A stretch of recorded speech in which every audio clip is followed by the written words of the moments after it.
Bienvenue à ceux qui sont là, bienvenue sur ce live du Renard Doré, en collaboration du coup avec un trio de personnes que je vais vous présenter ce soir. D'abord les personnes qui sont devant moi. Nous avons Sandrine Garbuglia, j'espère que je n'ai pas écorché ton nom. C'était parfait. Qui est l'autrice d'un très très très beau livre qui s'appelle Histoire tombée d'un éventail, dont tu vas nous parler plus en détail ce soir.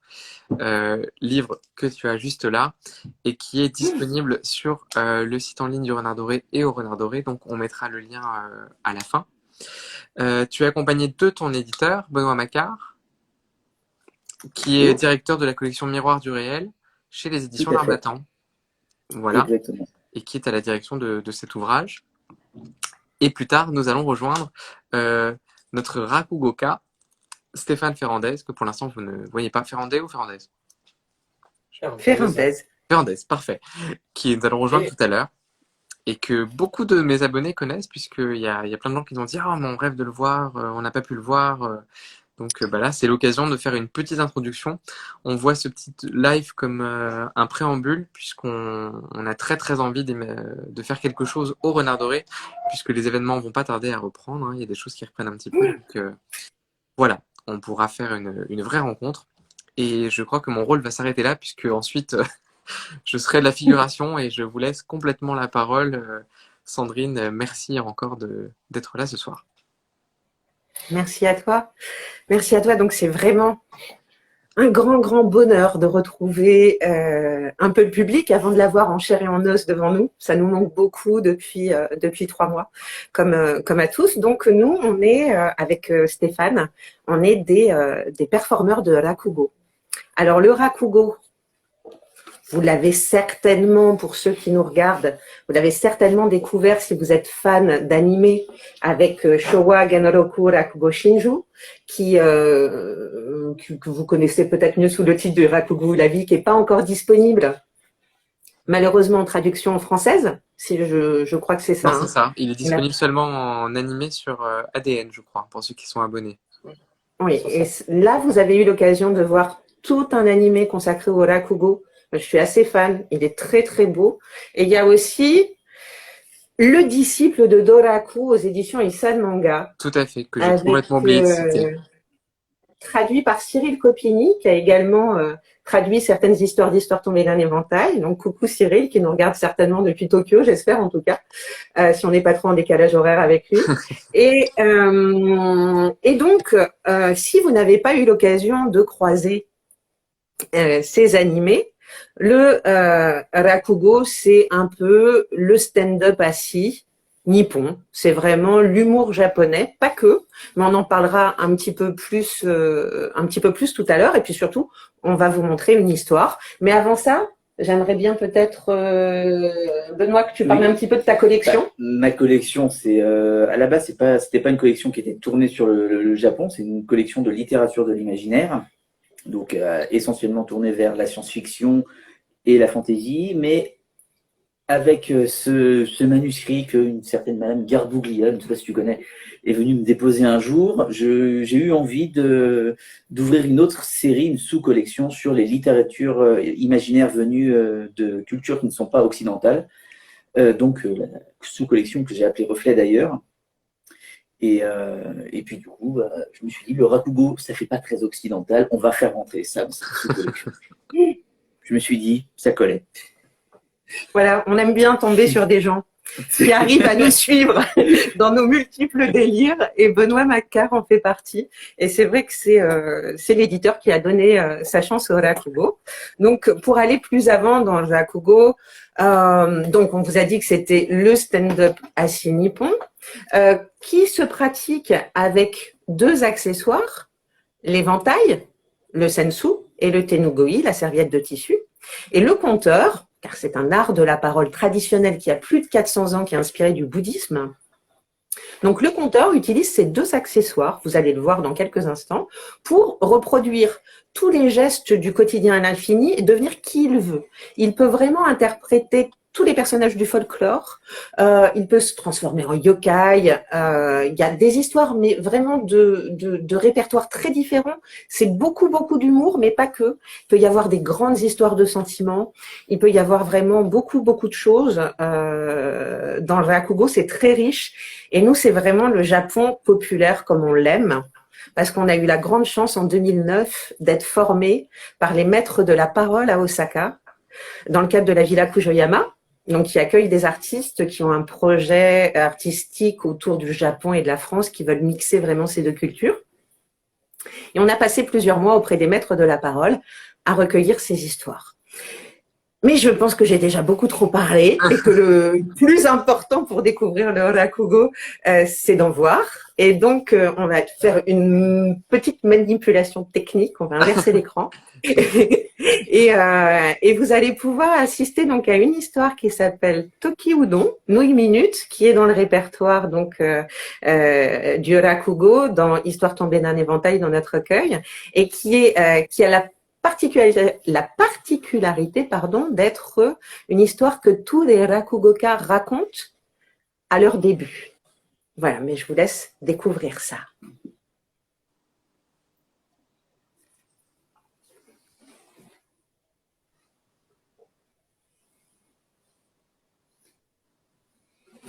Konbanwa! Minna-sama, goraiju itadaki, arigatou gozaimasu, watashi wa Rakugo performer desu, watashi wa Stéphane Ferrand desu, dozo, tanoshimi kudasai, dozo yoroshiku. Bonsoir. Bonsoir, merci au Renard Doré pour son accueil et ce partage de live. Bonsoir à vous, merci d'être si nombreux derrière vos petits écrans. On va donc partir au Japon. Oui, ils vont partir au Japon pour parler un peu japonais.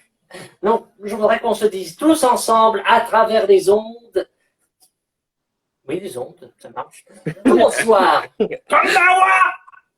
Konbanwa! Oui, je l'entends, j'entends un peu, là, j'entends oui, tu as murmuré quelque chose, j'en suis sûr, Mickaël. Bonsoir. Et merci, Mickaël, de nous accueillir, même si c'est chez nous. Et on dit souvent ce mot, merci, ce mot magique. Merci beaucoup au Japon quand on reçoit un omiyage, un cadeau, qu'on rencontre quelqu'un, Ichigo Ichie, qu'on s'en souviendra toute notre vie, parce qu'un voyage au Japon, on s'en souvient toute la vie, je vais arrêter de parler là. Mais donc, on va se dire arigato gozaimasu, tous ensemble une dernière fois. Arigato gozaimasu. Merci beaucoup. Arigato gozaimasu. J'ai pas entendu. Arigato C'est pas vrai, vous en avez entendu une qui est là. Oui, c'est bien. Pour ce niveau 2, j'en suis sûr, derrière leurs écrans, il y a encore peut-être des débutants, des timides. Pour cela, il y a la French Touch. Et qu'on se le dise, on peut dire également alligator grosse limace. Ça marche aussi. Bon, on va mettre là. Il est temps pour nous de partir à Osaka.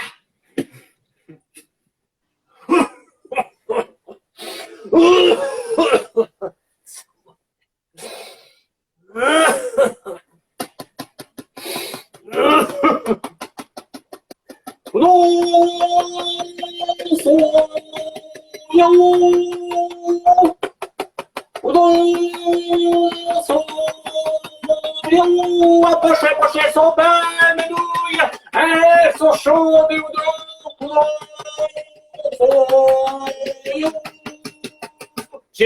Monsieur le marchand de nouilles, bienvenue dans mon échoppe. Un bol de nouilles, d'eau donc bien chaud, je prie. Bien, monsieur. Il fait très froid ce soir, vous ne trouvez pas? Oui, il fait particulièrement froid cette nuit. Quand les nuits sont glaciales, je ne peux pas le supporter. Il faut que je mange quelque chose de bien chaud pour me réchauffer le corps.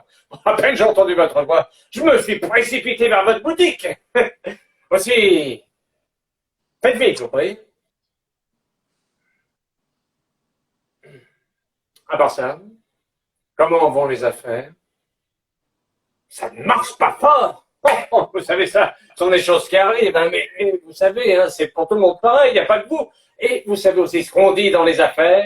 Après la pluie vient le beau temps. Vous allez voir, vous allez être débordés, j'en suis sûr. C'est ça le monde des affaires. Moi, je ne sais pas pourquoi je vous dis tout ça, je crois venir de me taire, vous le saviez déjà. Ah non, monsieur.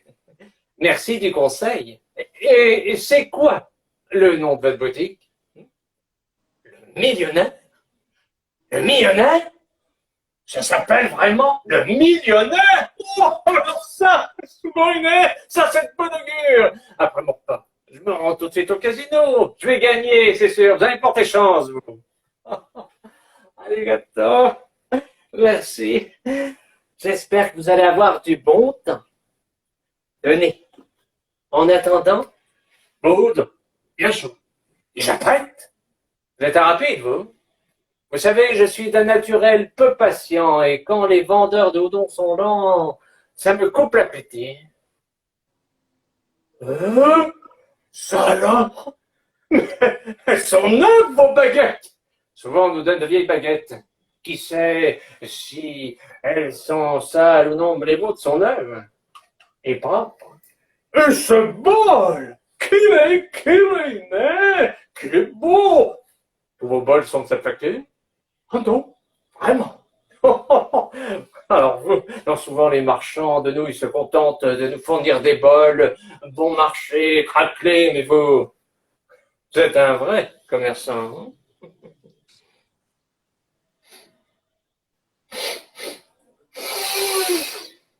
Elles sont bonnes, votre soupe. Vous savez, je mange des coudons pratiquement tous les soirs aussi. Je peux deviner si les nouilles sont bonnes rien qu'à l'odeur de la soupe. La vôtre a un sacré fumet, croyez-moi.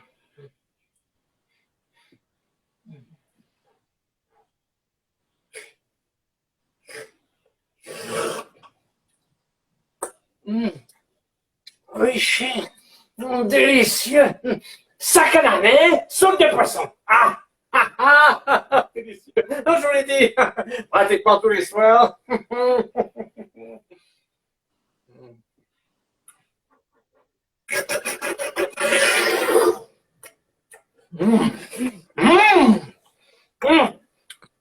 Oh, c'est nouilles! Délicieux. Non, c'est vrai. Peut-être souvent, les nouilles sont trop molles, salées. Les nouilles peuvent être ni trop dures, ni trop molles.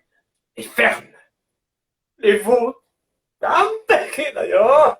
Elles sont parfaites.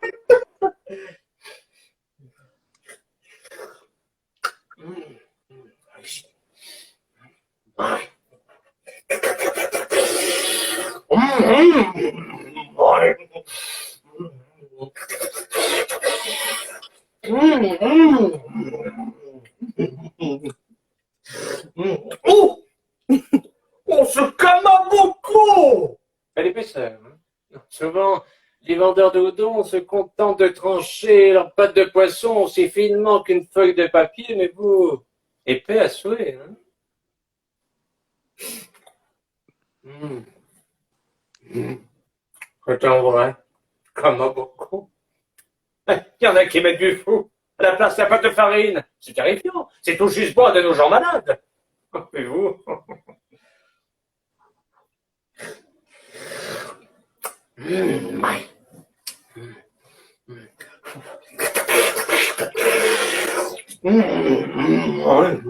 C'est bon.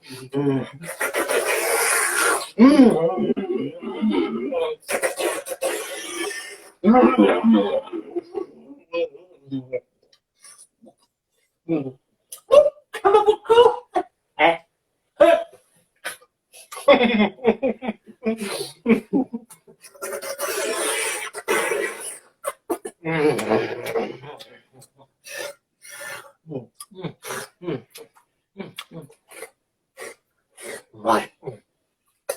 C'était délicieux. Je pourrais prendre certainement un second bol, mais pas ce soir. Combien vous dois-je? Ah, merci, ça nous fera 16 mônes. 16 mônes? Je n'ai que de la petite monnaie. Vous vous joindre vos mains pour que je puisse vous payer. Ah, bien sûr, de la petite monnaie, c'est toujours mieux. Je vous paye un mône après l'autre, d'accord?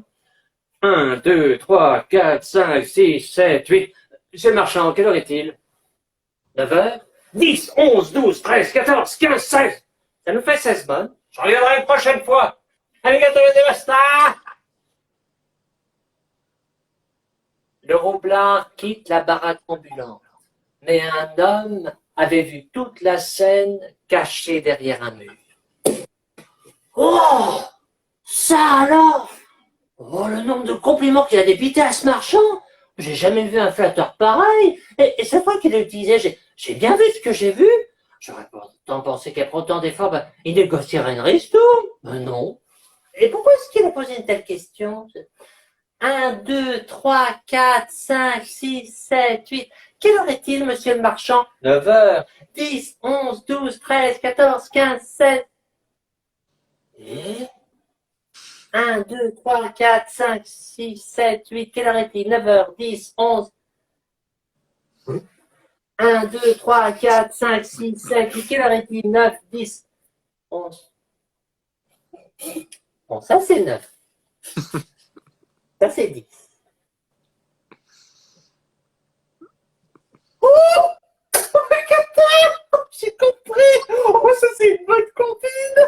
Oh, je vais faire la même chose demain soir! Le lendemain, notre homme rassembla de la petite monnaie et partit à la recherche d'un vendeur de nouilles. Oh, c'était trop drôle hier soir! Trop drôle! Je vais complimenter le marchand comme jamais et après, je lui joue mon tour. Bon, il fallait d'abord trouver un marchand de nouilles. Donia! Donia! Tokoda! Donia! Tokodeska! Où-es-tu? Vendeur de houdon! Qu'est-ce Oh! Un beau marchand de nouilles! Rien que pour moi! Marchand de nouilles! Hé! Marchand de nouilles! C'est marchand! C'est marchand! Monsieur? Monsieur? Et toi, je te cause!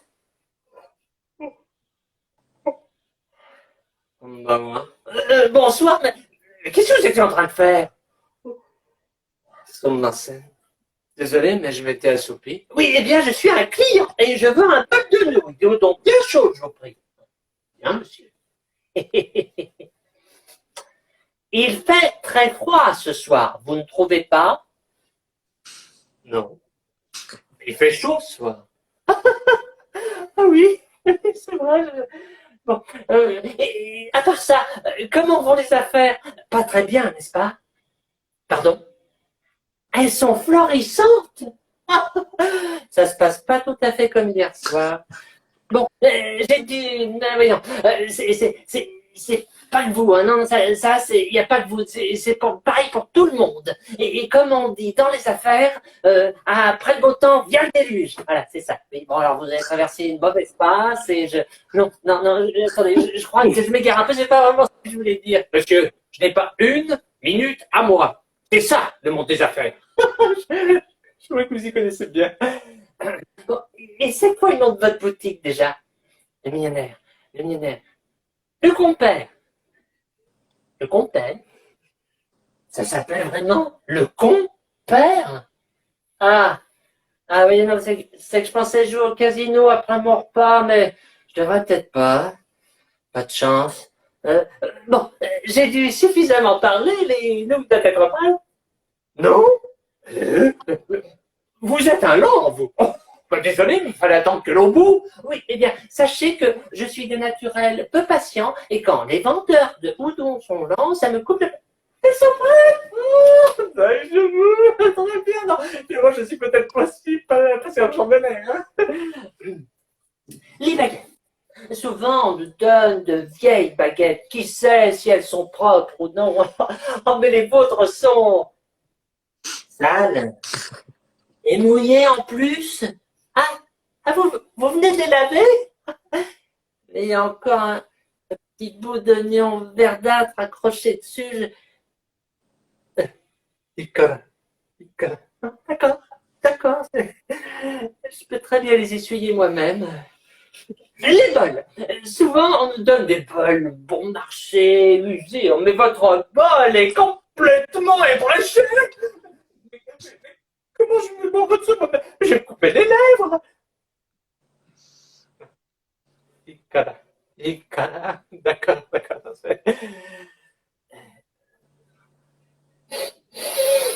Le parfum. Elle sent bon, votre soupe.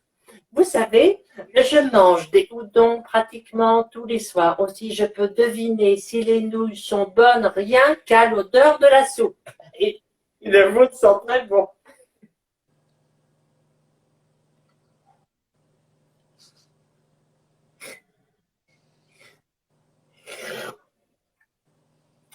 Elle est salée. Installée. Pour me rajouter un peu d'eau chaude, s'il vous plaît. Non, pas de la soupe. Eau chaude. Eau chaude. Encore. Encore. Encore. Encore. Les gâteaux que ça avec ma soupe. Et bien maintenant, ce bol contient moins de soupe. Mais c'est bien, j'imagine. Les nouilles. Les nouilles ne doivent être ni trop dures, ni trop molles, mais fermes. Les vôtres sont... Les vôtres sont...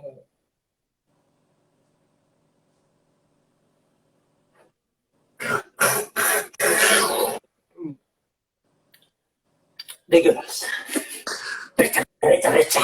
Non. J'ai dit qu'elles sont parfaites pour la digestion. Trop mou, c'est pas facile à saisir. Oh, j'y pense. Vous utilisez des kamaboko? Comme tout.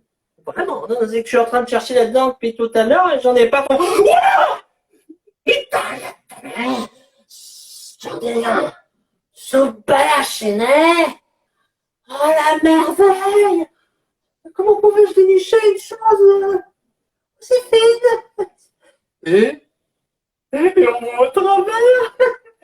Et c'est accroché au bol en plus, comme un ninja. Il y en a qui mettent du fou à la place de la pâte de farine. C'est terrible. C'est tout juste moi de donner aux gens malades. Mais votre kamaboko, c'est...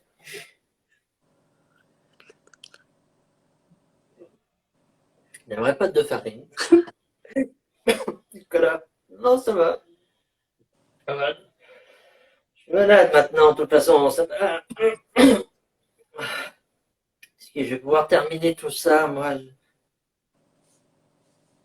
Ouais.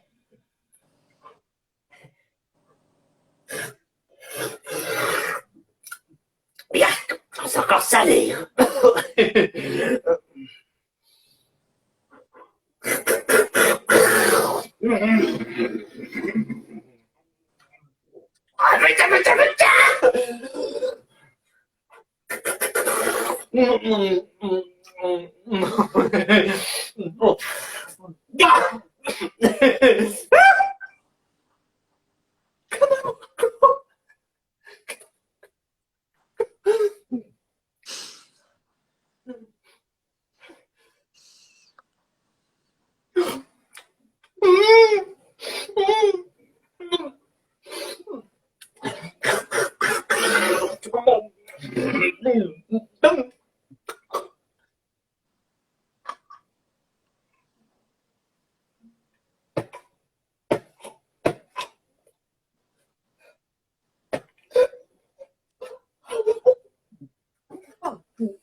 Combien vous dois-je? Merci, ça nous fera 16 mônes. Oh, 16 modes. Je veux de la petite monnaie. Oh, je donne mon main pour que je puisse au payer. Bien sûr, la petite monnaie, c'est toujours mieux. Vous êtes prêts? Vous êtes prêts? Vous êtes prêts? Ça va, votre argent paraît. Et c'est si drôle. Regarde, regarde. 1, 2, 3, 4, 5, 6, 7, 8. C'est marchand. Que m'arrête-t-il? 5 heures. 6, 7, 8, 9, 10. Notre homme a perdu 3 mônes ce soir-là.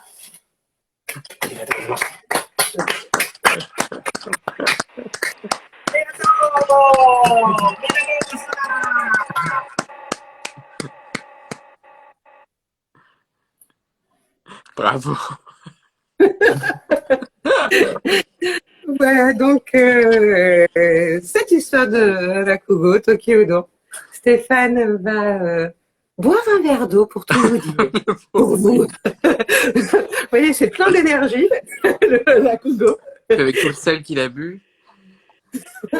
Oui, c'était très salé, il a besoin de se désaltérer. Trop salé, trop Et, salé. il va nous rejoindre. Pardon. Ah, oui, c'est ça. oui, Alors, on va essayer d'avoir un plus grand angle pour pouvoir Voir Stéphane. être 3. Oui, je crois que c'est Je bon. crois que ça va passer. Je ne vois pas Stéphane. Je vois Stéphane.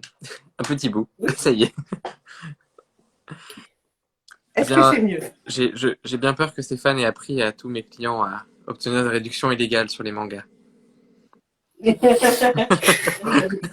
Illégal. Ah oui, oui. À vos risques et périls. Hein. Oui, oui. Si c'est pas bien fait, ça peut très bien se terminer. Il faut qu'ils en Jonas achètent à beaucoup. mort. Comme moi. Ça fait plaisir. Oui, on voit juste une mèche de Stéphane. Ah, Il faut vraiment, c'est mieux que ça. il faut lever la distanciation. C'est parfait. Oui. On a perdu Benoît, mais on a Stéphane. Ah bah non, mais c'est quoi l'histoire? Allez, On va y arriver. Ah, voilà. on va être, Là, être une équipe très, très solidaire Là, c'est parfait. et soudée. Là, c'est parfait. Mais merci beaucoup. Merci beaucoup. Il n'y a pas de questions pour l'instant. Ah bah oui. Alors, est-ce que vous avez, Oui. vous, sur le live, des questions à poser à notre performeur, notre autrice ou notre éditeur par rapport à ce que vous avez vu? Bon, moi j'ai une question. Tiens, pourquoi pas. Donc, il y a 12 histoires. Qu'est-ce qui nous attend dans l'histoire tombée dans l'éventail? Est-ce qu'il y a plusieurs styles d'histoire? Là, on a eu quelque chose de très, très, très comique. Qu'est-ce qui nous attend dans ce joli bouquin? C'est très varié. Ces 12 histoires, déjà, sont des histoires qu'on a vraiment récoltées auprès des maîtres de la parole directement au Japon. Et c'est des histoires, sont les premières histoires qu'on a récoltées, donc à partir de 2009 jusqu'à 2017. Oui, à peu près, jusqu'à 2017. Donc avec tous les maîtres d'Osaka, mais aussi de Tokyo qu'on a rencontrés. Donc il y a des histoires qui vont être des histoires dupeur dupé, comme celle qu'on vient d'entendre, des histoires de yokai aussi, avec moi ma préférée qui s'appelle Okiku, qui est une yurei, qui est un esprit évanescent, donc l'esprit d'une femme qui a été malmenée par les hommes durant leur vie et qui reviennent après leur mort pour se venger, exercer leur vengeance. J'aime beaucoup celle-ci, mais c'est tout de suite toujours avec la façon du rakugo et ça se termine avec beaucoup, beaucoup d'humour, même si c'est une histoire de fantôme. C'est une Keidan Banashi qui devient une horror comédie. C'est ce qu'on a mis dans beaucoup de horror comédie dans le livre. Voilà, donc des animaux, des yokai, des fantômes, des niais, de quoi découvrir. Oui, il y a Plein beaucoup de de... personnages. Oh, c'est mignon, merci beaucoup. Il y a de gentils commentaires sur la performance. Ah, ok, cool. Je connais ce Kiku, c'est chouette. Merci beaucoup. Parce que, en fait, ce livre, quand on est rentré du Japon après notre apprentissage, on a écrit notre premier spectacle qui s'appelait aussi Histoire tombée d'un éventail. C'est pour ça qu'on a voulu donner ce titre aussi à ce recueil. Donc, dans le spectacle, il y a seulement 3 histoires. Ouais. Et c'est vrai qu'il y a Okiku et il y a Toki Udon qui sont des histoires qui nous sont chères. C'est les premières qu'on a. Je vois une question. Donc, ça fait 10 ans. Donc, certains les connaissent déjà. Donc, Alors, effectivement, on a une question de Midine qui dit comment on retranscrit une histoire de rakugo? C'est comme le théâtre, il y a des didascalies pour les gestes, le ton, ou c'est au performeur de faire son adaptation? C'est vrai qu'on a pas mal discuté tous les trois, ouais. là, du coup. Ouais. Je sais que de mon point de vue d'éditeur, je trouvais ça dommage d'en faire exclusivement quelque chose de très... c'était hyper théâtral, quand même, à la base. Le rendu théâtral est encore présent, c'est assez t'as encore des didascalies, t'as encore le nom des personnages avant chaque intervention, mais le conteur est encore très, très libre. le conteur est libre dans la limite où on apprend l'histoire au Japon séquence par séquence, geste par geste. C'est une de ces traditions orales encore fortes, comme dans d'autres pays, mais où on va apprendre avec le maître de Rakugo toute l'histoire, geste par geste. Donc les didascalies sont enseignés oralement, on va dire. Voilà, tous les gestes après vont être accaparés par le conteur en manipulation. Mais la base, c'est qu'on apprend. Et le challenge, c'était pour Sandrine de réadapter tout ça à l'écrit pour rendre ça vivant. Et c'est formidablement fait. C'est une réussite. Voilà. On la laisse parler maintenant. Je crois que leur opinion est un tout petit peu influencée, mais merci beaucoup.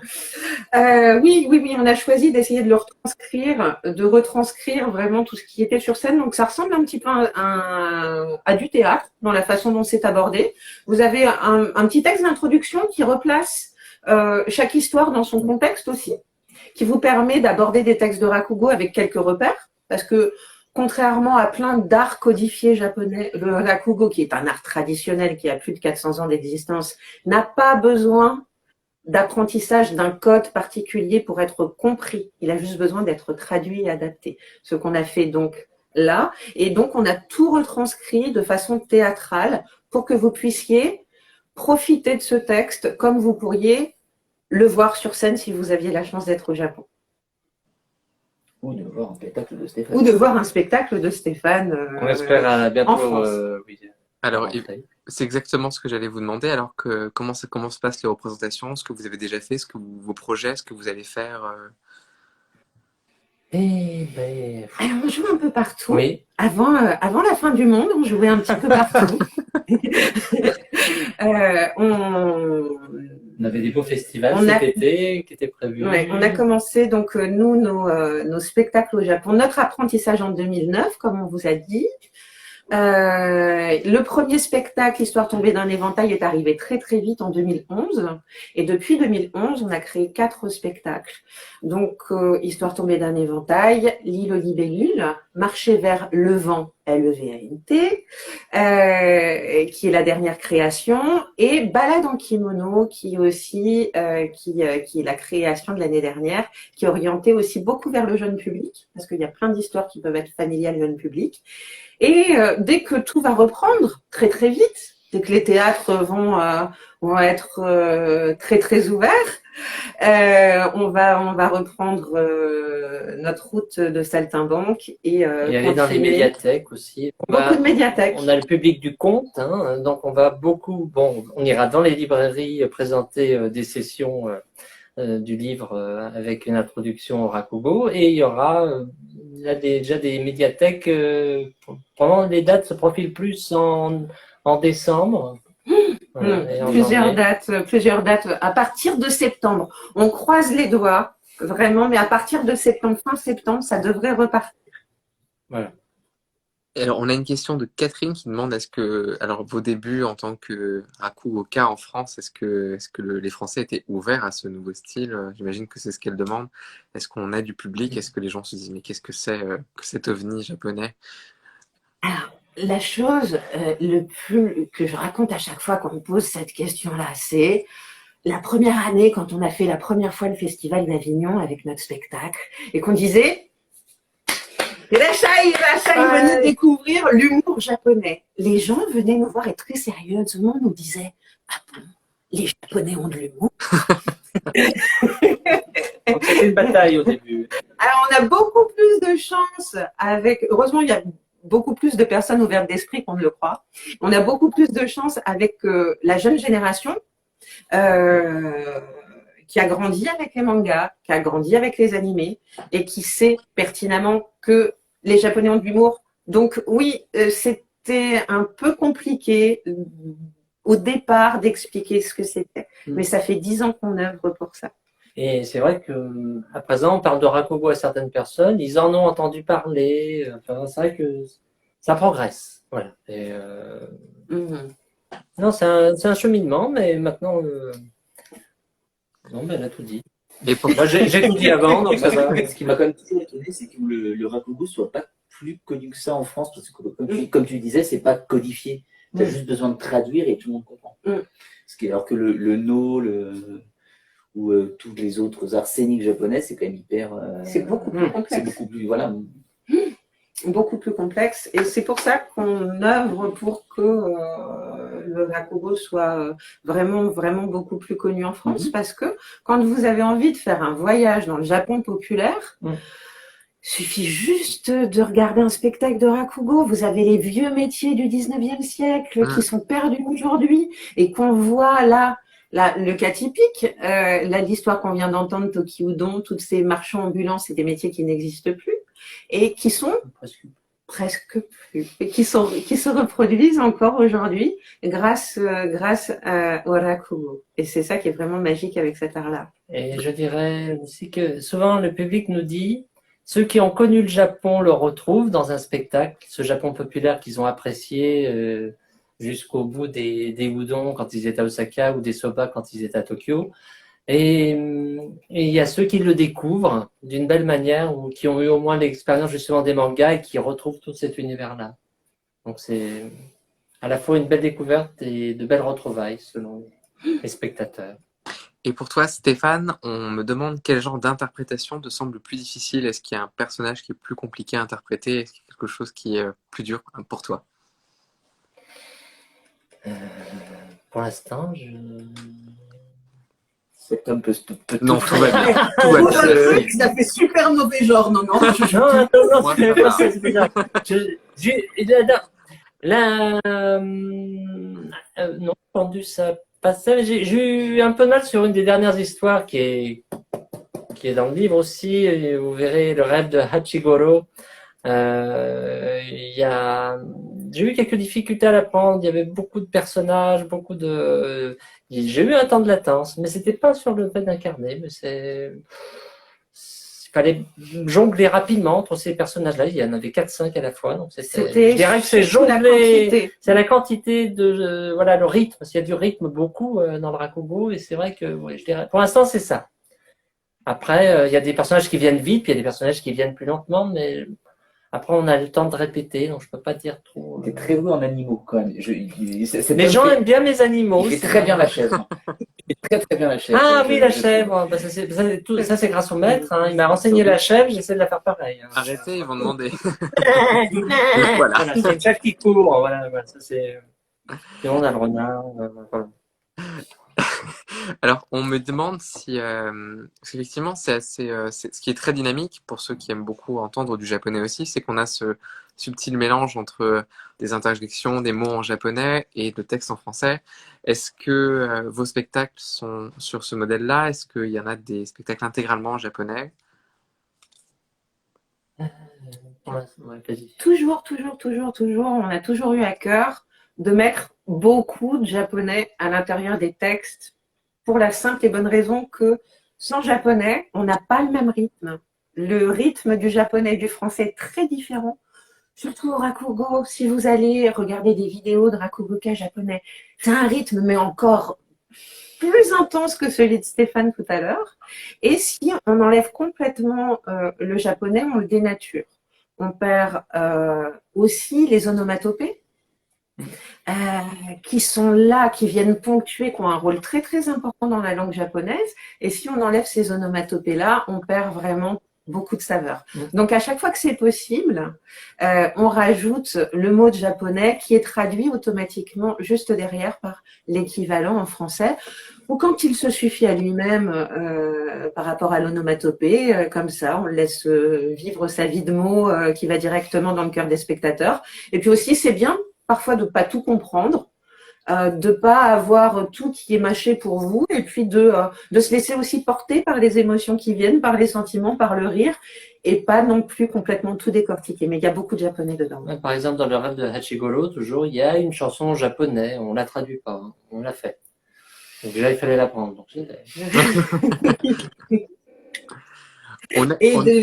tout en japonais, on a vécu ça au Japon. On a fait cette histoire-là en japonais. Ouais, cette histoire-là, Tokyo dans le japonais, il y a 2 ans. Ouais. On a une question de Pierre concernant l'enseignement. On dit qu'il est ouvert aux femmes, mais qu'en est-il de l'interprétation? Compliqué. On a interviewé beaucoup de rakugoka. D'ailleurs, à la fin du livre, à la fin d'Histoire tombée d'un éventail, vous avez 2 interviews de rakugoka. Ça nous paraissait important de transmettre la parole aussi des gens qui nous ont enseigné leur art. Pour certains rakugoka, les femmes ne peuvent pas faire du rakugo. Donc, les femmes, quand elles seront sur scène, ne seront pas rakugoka, elles seront performeurs de rakugo. De même que nous, on ne peut pas prétendre être rakugoka, on est performeur de Rakugo uniquement. Être Rakugoka, ça veut dire prendre le nom d'un maître, devenir son disciple, passer des années et des années à le servir à ses côtés, et après, on réussit à devenir nous aussi maître de la parole. C'est un long processus.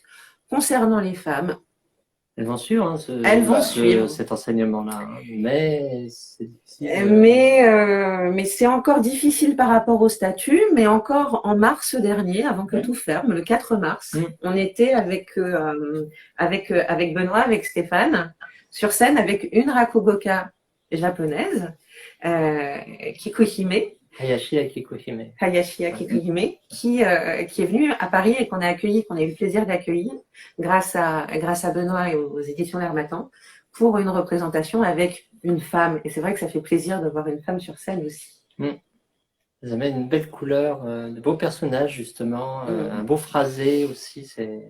Non, ça fait du bien. Une approche plus sensible et plus nuancée aussi du Rakugo. Exactement. C'est vrai on est tous fans du Japon, mais c'est vrai que bon, c'est vrai qu'au niveau de la place de la femme, des fois, c'est pas toujours ça. On les adore. Il y a du travail. Il y a du travail. Il y a du travail. Mais il y a du travail partout. Et c'est vrai. C'est vrai. L'avantage, c'est qu'on va pouvoir évoluer ensemble. Et il y a une question que j'ai vue tout à l'heure et que j'ai oublié de vous poser. On m'a demandé si vous pouvez nous parler de votre apprentissage du Rakugo, comment ça s'est passé assez rapidement, votre apprentissage. Rapidement, on a rencontré plusieurs maîtres. En 2009, on a pu rencontrer Katsura Asakichi, qui est donc de la famille Katsura. Il y a plusieurs familles, les Katsura, les Hayashiya. Et ensuite, on a rencontré la même année Hayashi Asometa, avec qui on a collaboré jusqu'à notre dernier voyage. On se voit toujours. Et donc, dès qu'on fait une tournée en Japon, on fait un passage chez Hayashi Asometa pour apprendre de nouvelles histoires de sa famille. Voilà. Et l'apprentissage a été pas évident au début, désarçonnant aussi, parce c'est à la manière japonaise. Et l'anecdote la plus drôle, peut-être, bon, déjà, il a fallu apprendre à rester à genoux longtemps. Au début, c'est pas facile. Et par exemple, pour la première leçon, on attend une histoire et on vous apprend à plier le kimono et à le mettre et à nouer la ceinture, le hobby. C'est la première chose. Et après, on apprend l'histoire. Il faut d'abord devenir un conteur, mais vraiment de pied dans le cap, connaître la manipulation d'éventail et savoir s'habiller. Et après, on commence à apprendre des petites histoires, des kobanashi, jusqu'aux histoires comme vous avez vu tout à l'heure, ou des plus longues, quoi. J'espère, j'ai essayé de résumer. Hein. C'est très bien. Voilà. Et moi, j'enchaîne sur une autre question. Peut-on faire un stage de Rakugo avec Stéphane à Paris? Est-ce qu'on peut s'inscrire? Est-ce qu'on peut faire des choses? Alors, on avait commencé l'année dernière, encore une fois, à la fin du monde. On avait commencé un atelier Rakugo à l'INALCO. Génial. Mais qui était ouvert à tous, dans la limite des places disponibles. Et on avait quelques personnes qui étaient présentes. On a pu donner 2 cours. 3, je crois. Et tout s'est arrêté. Oui. Et soudain, tout s'est arrêté. Ouais, mais oui, c'est tout à fait possible d'avoir une initiation au Rakugo. Notre but aussi, c'est non seulement de faire découvrir ces histoires, mais aussi de les transmettre. On a d'ailleurs, notre disciple, on peut dire, notre assistant disciple. Bonjour à Romain, je pense que tu n'es pas loin. Bonjour à Romain. Donc oui, ça sera possible, je pense aussi dès la rentrée. Il faut retrouver des lieux. L'INALCO certainement, on va voir, on y travaille. En tout cas, on sera ravis de voir si vos stagiaires veulent faire une petite performance, on sera ravis de les avoir et de les mettre en live partout. On avait une question sur le fait de tenir à genoux. Mais on a une réponse de Julie, Julie Proust-Tanguy, qui est auteure, et qui nous dit qu'ils ne sont pas tout à fait sur les genoux, mais que ça reste quand même héroïque. Mais comment sont-ils alors, les Rakugoka? Sur Alors, quoi te tiens-tu? Quel est ton secret? Tiens, mais tu peux peut-être nous montrer comment les choses Oui, se passent. je vais vous montrer à Ce l'envers. sera peut-être le plus simple Ouais. encore. Ça va être Oui, on de est- vous montrer comment, On comment va montrer on s'installe. le dos, l'arrière. Je m'installe à l'envers. Non, c'est revenu vers moi. On va s'en sortir. On Voilà. va y arriver. Hop Très là. bien. Vous voyez là? Là, oui, on te voit de dos. Je suis en Seiza. Donc, c'est le nom de la position, qui est une position aussi de méditation. Hein. Alors attends, on te voit mal là pour l'instant. Je vais On va peut-être, réorienter, ouais. ouais, je vais peut-être le baisser tout simplement pour qu'on puisse un petit peu mieux te voir. Ah bah, Oui, Vous voyez les parfait. pieds? On voit Ouais, les pieds. là comme ça c'est mieux. Voilà. Alors, des fois, on est un peu debout, on va tricher selon le moment, mais on est comme ça. Voilà. C'est une position martiale, zazen et de rakugoka. Mais on est quand même sur les genoux. Hein. Pas dire autrement. On marche pas. Et après, c'est comme ça qu'on peut marcher en actionnant le genou sur le coussin. C'est génial. Parfois, on a quatre pattes quand on fait un animal. Enfin voilà, on peut. Mais c'est cette position-là, c'est le Seiza. Et au début, on tient 10 minutes. On demande des pauses, des breaks. Après 15, et puis au bout d'un petit mois, déjà, on tient. On arrive à tenir 50 minutes. Hein. Enfin, personnellement. Après, ça dépend de la nature de chacun, c'est sûr. Oui, parce Nous, que on fait des spectacles d'une heure, donc sur une heure, ça va. oui, Parfois, traditionnellement. on est ankylosé, hein, je vais dire un secret, mais on est ankylosé, on en profite, on est comme ça un peu penché, et là, on a le pied qui vadrouille derrière, hein, on se laisse aller, voilà. Mais ça va, ça marche. Combien de temps fonctionne. dure un spectacle de rakugo traditionnellement? Traditionnellement, un spectacle de rakugo, en fait, on va voir plusieurs conteurs. J'abrège, mais on va au Yosei, le cabaret japonais où il y a plusieurs arts, hein, du jonglage, d'ombrelles, de toupies, des magiciens, et puis des manzai, des duos comiques, et puis il y a du rakugo. On attend la famille qui vient raconter des hayashiya, des katsura, des yanagiya. Et on commence par le Zenza, le disciple, le tout jeuneau, le débutant, après le Futatsume qui a déjà entre 12 et 15 ans de pratique, et puis on finit avec les Shinuchi, le Tori, qui est le dernier. Il va y avoir deux Futatsume maximum. Il y a entre 3 et 4 compteurs qui vont se succéder sur un peu plus d'une heure, une heure et demie, parfois, il y a, voilà. Parfois plus. Ouais, parfois ça dure 2 heures, ça est entrecoupé. Mais on vient voir ces spectacles qui ont lieu toute la journée dans un yosei. Et le maître de la parole est le dernier, c'est le Tori. C'est le nom qu'on vient voir souvent Oui. quand on se déplace. D'accord, merci J'espère beaucoup. que j'ai bien résumé. C'est parfait.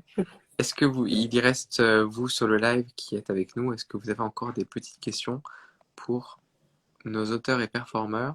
Je regarde si j'en ai pas raté, hein, tant que j'y suis. On retrouve le Japon parce que le conteur est excellent quand il raconte. Allez, C'est pas une question, mais ça vaut le coup de le dire. Bonsoir. Les rakugoka se distinguent-ils par un style, une technique vocale particulière ou le choix des histoires? Qu'est-ce qui fait qu'on va distinguer un rakugoka? Tu réponds, je réponds. Comme tu veux. Bah, Je t'en prie. il y a un truc. Tu es encore là, c'est ça? Déjà, il y a deux grands Ouais. styles. Oui, Il y a deux grands il y a styles. le kamikata et le kanto, le style d'Osaka qu'on a appris, flamboyant, c'est comme à Marseille, on se tape sur la cuisse pour résumer. Avec Il l'accent. y a de la musique souvent qui accompagne, et puis à Tokyo qui est plus raffiné. Voilà.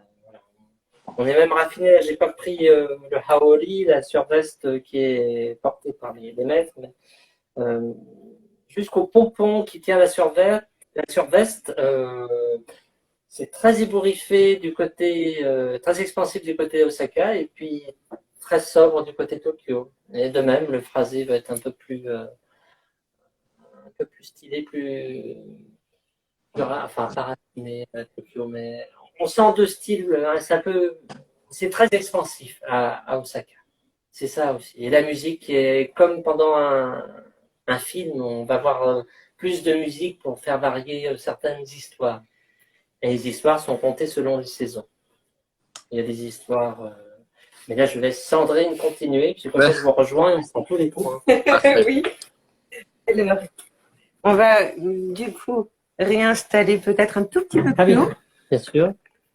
en Hop là, ça rapprochant un peu. vous va? On rapproche un Ah, petit peu. bon. Ce sera plus confortable pour se dire au revoir dans quelques instants s'il n'y a plus de questions. Euh, Les saisons. oui, les saisons. Suivant les saisons, par exemple, une petite anecdote aussi amusante. Par exemple, en été, les Japonais aiment se raconter des histoires pour frissonner et se rafraîchir avec les frissons qu'on peut ressentir pendant les histoires d'horreur.